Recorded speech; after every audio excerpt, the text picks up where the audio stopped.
You're always early. I sit in front of the house before I go. I wouldn't. Good morning. Good morning. You guys obviously don't. They obviously don't know Drew. They don't know me.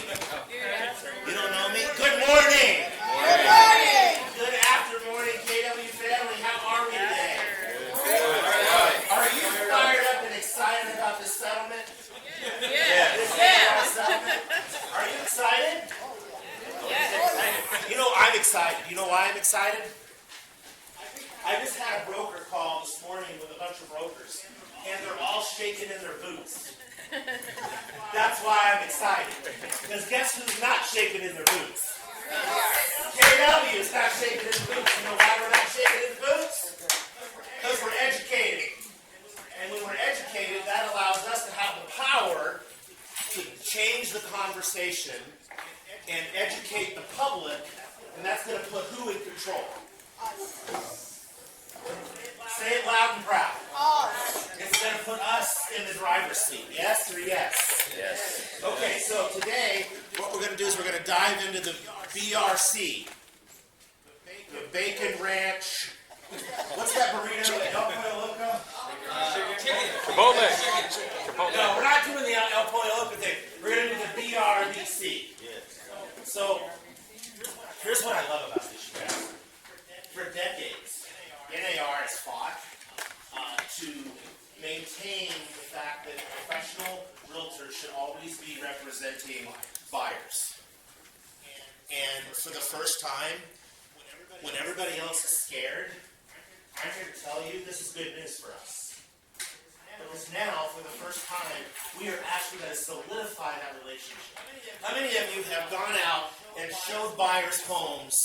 You showed them 5 homes. You showed them 7 homes. And they write it off with somebody else. Has this happened to you? Yeah. It's happened to me. So what was absent in those situations? BRBC. An agreement. An agreement. We would never in our right mind think about going out and listing a property for sale without an agreement. Would we? Would we just go out and say, I met him, I talked to him, I did a CMA, and I'll be pound a sign in the ground, put it on the MLS, and I don't have an agreement? I would never. Why have we been doing this with our buyers? Right? So we get the opportunity now to be professional realtors and put an agreement in place with our buyers. To have the commission. Why are we hiding from a commission conversation? Are we afraid of we might expose ourselves if we don't have value? Maybe we don't know what our value is. Do you know what your value is? Yes. Yes. Good. So in the coming weeks, so we're going to be doing this a lot, guys. We're going to dive in. By the way, an announcement's coming tomorrow. I'm not going to give it away today. I'm going to make you wait. But an announcement's coming tomorrow. We're going to be putting these classes on like twice a week for the next month. Okay? We're going to have you back. We're going to be the most well-educated in the Antelope Valley and the Indian Wells Valley. Yes? Yes. Oh, yeah. Does that excite you? Yes. Oh, I'm excited. You know, I haven't been in front of you guys in a long time, so I'm extra jazzed. Everybody should have a copy of the BRBC in front of you. Do you have it? Yes. Can I get one? Okay. I'm glad I have.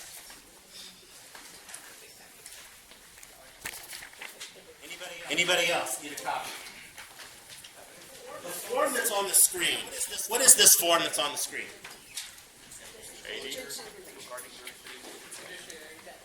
Agency relationships. What does this form represent? I heard our relationship. Okay. Anybody else? Your fiduciary relationship. Does this document specify who was representing who in the transaction? How many of you say no? Raise your hand loud and proud.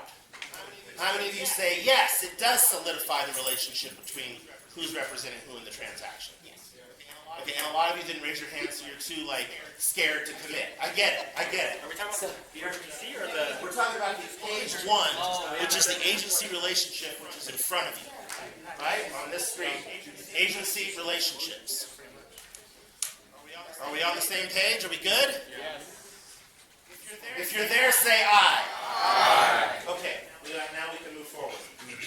This document, ladies and gentlemen, it discloses to a client, discloses to a person who's sitting in front of you who is now a customer. When do they become a client? When they sign. Right now, we're not used to this language because in California it's always been a client.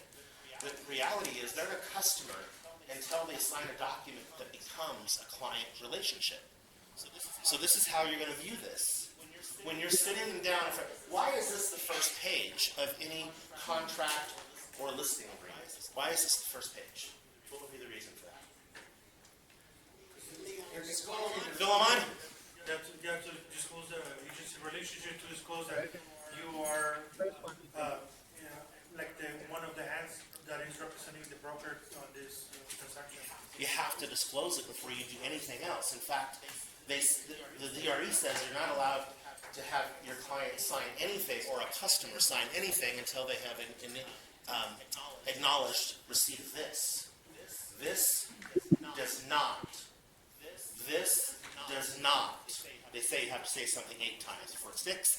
This does not. I'll spare you the other 5. Spell out agency relationships. It discloses agency. It discloses agency. This is informing the customer that there is such thing as agency law in the state of California. And there's 3 types of agency law. What are they? Exclusive, non-exclusive. Buyer's agency, where Keller Williams Antelope Valley Ridgecrest would represent the buyer. And there's seller's agency, where Keller Williams Antelope Valley Ridgecrest would represent the seller. And there's dual agency, where Keller Williams Antelope Valley Ridgecrest would represent both the buyer and the seller. In all 3 of those instances, we owe our client what? Wonka said it a second ago. Fiduciary. Right? In fact, it says it right under buyer's agent, seller's agent, and dual. It says it in A, B, and C. Diligent exercise or reasonable skill and care in performance of the agent's duties. A duty of honest and fair dealing in good faith. A duty to disclose all facts known to the agent materially affecting the value and desirability of the property. It's telling you, it's telling the customer I don't understand what it is. exactly what agency is. What it is not doing is confirming or spelling out the actual relationship. Are you seeing the difference between the 2? Yes, sir. So I'm telling George, this agency is describing what agency law is, but this is not attaching us together. Right now, you're a customer, and I don't owe any of these things to you yet. Now, I think the DRE would probably think differently if you were mistreating people. Yeah. Okay. And yet, because we are not yet in a written relationship, I actually do not know these things yet. So, Mrs. Buyer, would you feel more comfortable working with an agent that's not committed to these things, or was committed to these things? What do you think the answer is? I don't want you to not be able to be honest and fair. No, I want you to be held accountable. Okay, perfect. Then let's outline the relationship between us. And therein lies the buyer-broker agreement, right? The BRBC. Do you need the answer? I'll do it after. So now let's cruise over to the buyer representation and broker compensation agreement. Hey, Drew, could you throw on the lights because it's a little hard to understand when you're walking around. I'll bring it to you just a second. Okay, thank you. All right. It's just hard to hear you when you walk this way on the Zoom. Okay, I'll try to stay right here. This document is our listing agreement for buyers. This document is going to solidify the relationship between us and our buyer. It's also going to disclose the commission, and we're going to come to an agreement on commission. Yes? Yes. As professionals, we should be doing this. When you go to the doctor, does the doctor's office disclose to you how much it's going to cost? They don't blindside you. Heck, when you take your car into Chevy to get serviced, notice I said Chevy. When you take your car into Chevy to get serviced, they're going to disclose to you the estimate of what we think it's going to cost before they start working on it. Well, until you pick it up. Until you pick it up. Oh, we forgot to tell you. You always need an air filter. Always need an air filter. I guess if you live in the desert. Why are we any different as real estate agents? We should be having this conversation about money, and we should be comfortable in our own skin to have this conversation about money. So, very first line, the representation period. Please note the maximum representation agreement in the state of California is 3 months. The maximum relationship period is 3 months. Now, can you renew it in 3 months? You can. You can. Over and over, you can renew. Okay? So that's number one. The type of representation.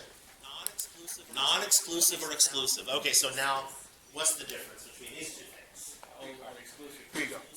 Exclusive is what? And I only want exclusive. I only want exclusive. Me too, by the way. What's exclusive mean? You get paid regardless. Only working with us. Only working with. Not exclusive means that it's open. So Carlos could show Angie homes this weekend, and if she doesn't like any of those homes, then she can go out with Carol the next day, and if she finds a home with Carol, she could buy it from Carol, and Carlos doesn't get paid. That's what non-exclusive. That's legal. That's perfectly fine. By the way, in the old days, meaning today and yesterday, we would have an argument over procuring costs because we don't have anything signed. And so Carlos would be making a stand for procuring cause because he met with the client, he showed them properties, and now he's obligated, or he's due some commission, right? And Carol's over here on the other side going, hey, they called me, man. I don't know what to tell you. This removes the argument. We're identifying up front. It's going to be exclusive. We're going to get engaged, or we're just going to date. Right? Now, how many of us would rather get